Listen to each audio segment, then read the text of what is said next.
Blackie the Pirate opens with a small seaport under the control of the Viceroy. He's enforced a curfew. There are bodies hung in the village square serving as a warning. Despite this, Blackie and his associates go to the local tavern. They enter the tavern in the midst of a barroom brawl. Martin demands help for the fight.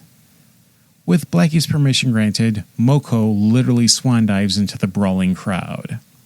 The fight is interrupted by the guards of the Viceroy. Surprisingly, one of the combatants is Don Pedro, a member of Spanish royalty. With his influence, everyone involved in the fight goes away without legal issues. Blackie has his eyes on a shipment of gold belonging to the Viceroy, as do three other pirates, Montbark, Vizbarque, and Skull. On their island of Tortuga, they auction off two women recently abducted. Blackie recognizes one of the women as the wife of the Viceroy, but Skull also recognizes the wife of the Viceroy. Blackie wins the auction and walks away with the wife of the Viceroy. Skull offers to split the gold of the Viceroy with Blackie, but Blackie refuses. This not only puts Blackie at odds with the other pirate bosses, but now he has the Viceroy coming after him. Can Blackie come out on top against such odds? I'm sure some of you are scratching your heads. Why am I reviewing this 1971 film instead of the 1974 film Two Missionaries, aka Turn the Other Cheek? I was unable to locate a legal viewable version of the film. I can't stomach searching for a bootleg or pirated version of the film. So I substituted Blackie the Pirate in place of Two Missionaries because I was able to find a legal stream version to watch. The film itself is a decent viewing if you approach it as a solo Terence Hill film that happens to feature Bud Spencer. Hill carries the film on his own, which is a key factor with Blackie the Pirate. The marketing of this film was very misleading. Blackie the Pirate came out the same year as Trinity Is Still My Name, and a year after They Call Me Trinity. These two highly successful spaghetti westerns helped make Spencer and Hill household names. Of course, the marketing for Blackie the Pirate is going to take advantage of this. Most of the pirates feature Hill, rightfully so because he is the lead actor, but they prominently feature Bud Spencer despite the fact that he's in a supporting role and has limited screen time. The posters would have you think he plays as big a role in the film as Hill. With Spencer and Hill tackling the pirate genre, I imagine the fate of the pirate genre played out the same way as it did for both spaghetti westerns and Polizio Tesci. Once the pair made a film in a genre, it signaled the end of the genre. Italian pirate films were being made way past their prime of the genre as was in the US, which is impressive nonetheless.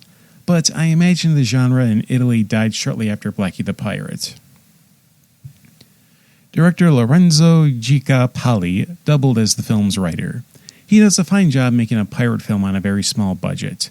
How do I know it's a small budget? There is plenty of stock footage of pirate ships at sea and during battles. We see very little of the actors on pirate ship sets. The film's music by Gino Paguri is fine. The main theme is very catchy, which played during the segue at the top of the review. Other than that, there really isn't much else to say about the film's score, but it served the film just fine. Ship ahoy, says the captain to the men. Get the cannons on the ready, we're in business once again. Ship ahoy, says the pirate black and bold. He sails the Jolly Roger, then he takes away the gold.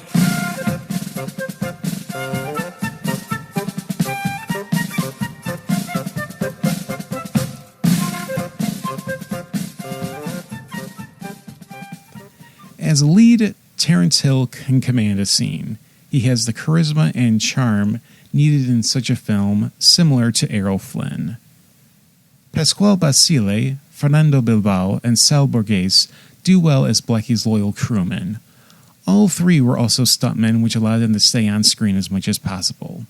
That's one of the draws of these films. You see actors doing their own stunts, which was very rare for the 1970s. Bud Spencer, in a supporting role, makes the most of his screen time. Normally, he plays the teddy bear tough guy type. Here he plays a character with authority and some menace. Spencer and Hill have little interaction, save for about 3 or 4 scenes. Luciano Pigozzi plays one of the 3 pirate bosses, Montbark. Pigozzi was a regular in Italian cinema, mostly exploitation. Diana Loris plays the Tavern Maiden, but I recognized her as the Spanish princess Elizabeth in the Twilight spaghetti western Get Mean. Blackie the Pirate is a good film and a decent swashbuckling adventure flick. Hill is great in the lead role, the film spotlights him but also gives the supporting cast time to shine. Just remember this is Hill's film and not part of the Spencer and Hill series.